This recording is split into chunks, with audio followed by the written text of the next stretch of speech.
menanyakan beberapa hal. Pak Wihadi nih, udah pertama. Silakan Pak Wi. Terima kasih pimpinan, yang hormat pimpinan dan anggota Komisi 11, Pak Mahendra dan Bu Levi, Kiki, jajaran. Apa yang sudah disampaikan tadi permasalahan scam, dan ini masalah scam ini kan memang sekarang menjadi tren kita, karena tren dalam pengertian memang di masyarakat ini banyak permasalahan scam. Satu hal yang tadi disampaikan mengenai masalah kinerja daripada Satgas anti scam ini, saya hanya mau melihat in positionnya OJK ini, in positionnya di mana? Karena begini, scam ini kan tindakan pidana. Jadi apa yang sudah disampaikan oleh Pak Ketua tadi dan juga dilaporkan tadi mengenai masalah sudah dikembalikannya uang tersebut, ada satu hal yang kita mesti harus lihat, statusnya adalah ini pengembalian, tetapi pidananya seperti apa? Apakah selesai begitu saja? Efek jerahnya di mana? Kalau hanya permasalahan hanya mengembalikan saja, ini tidak akan selesai masalah di sini. Jadi saya melihat OJK ini memposisikannya, Satgas ini memposisikannya sebagai apa? Karena kalau kita hanya bicara dikembalikan, tetapi tidak ada efek jerah, siapa pelakunya ini? Jadi uang 171 ini siapa pelakunya? Kenapa nggak dirilis pelakunya siapa? Ini nggak bisa dengan cara seperti ini kita puas gitu, nggak bisa. Saya mohon maaf Ketua, saya nggak puas hanya dengan pengembalian ini. Dan ini bukan suatu awal yang baik. Ini justru presiden. Karena apa? Siapa tersangkanya? Dan kalau ini yang mengembalikan OJK, maka masyarakat akan berpikir, ini jangan-jangan OJK main-main juga. Kenapa Satgas yang mengembalikan? Kenapa tidak ada pidananya seperti apa, terus kemudian pengembalian inkrah belum nih permasalahannya? Jangan-jangan memang ini adalah sistem daripada OJK sendiri yang membuat celah untuk dilakukan adanya scam ini. Nah, ini satu. Kemudian kalau kita melihat di sini, ada satu hal yang sebenarnya paling mendasar yang harus dilakukan oleh OJK.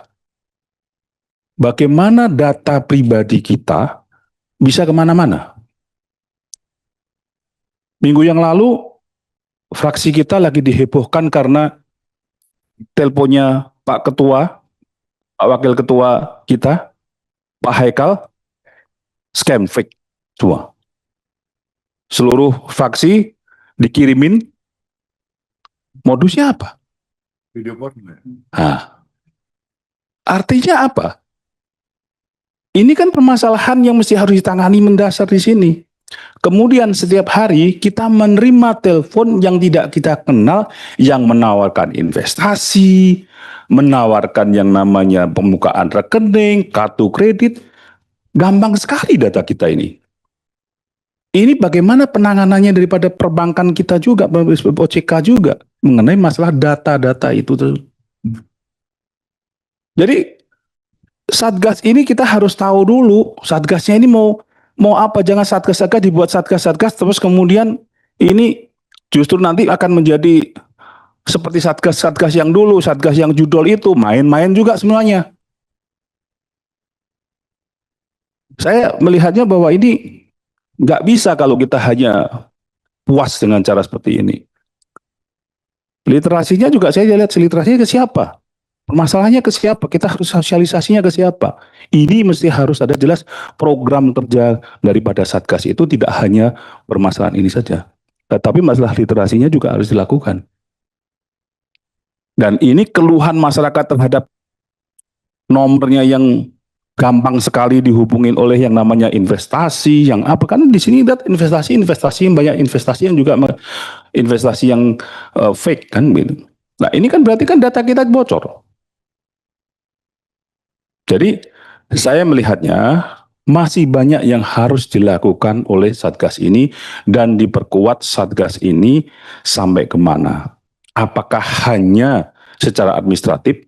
Karena kita melihat bahwa penanganan pidananya itu bukan daripada ranah di sini. Tetapi apa yang harus dilakukan untuk Satgas ini? Jadi kita melihat bahwa scam memang sesuatu hal yang menakutkan bagi kita. Belum lagi kita bicara mengenai masalah nanti aset kripto dan segala macam, itu pasti akan scam juga.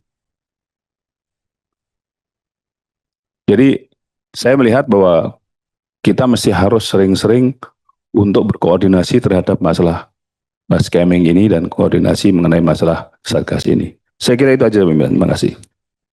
Terima kasih Pak Wihadi.